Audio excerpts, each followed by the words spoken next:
7 years ago, our Father brought forth on this continent a new nation, convinced in liberty and dedicated to its proposition that all men are created equal. Now we are engaged in a civil war, testing whether the nation or any nation, so convinced and so delicate, that can long endure.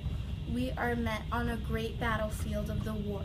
We have come to dictate our proportion of all the field as a final resting place for those who here gave their lives, that the nation might live.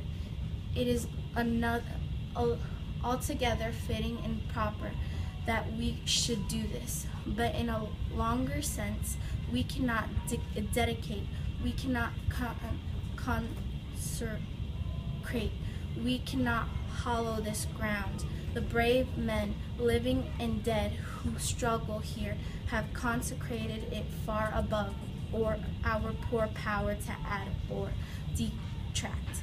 The world will little know nor longer remember that we say here, but it can never forget what they did here.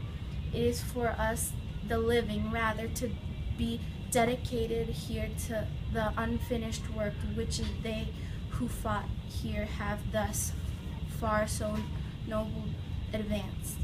It is rather for us to be here dedicated to the great task remaining before us, that these honored dead we take increased devotion to that cause for which they gave the last full measure of devotion, that we here high resolved these dead shall not have died in vain, that this nation under God shall have the new birth of freedom, and the government of the people, by the people, for the people, shall not preach from the earth.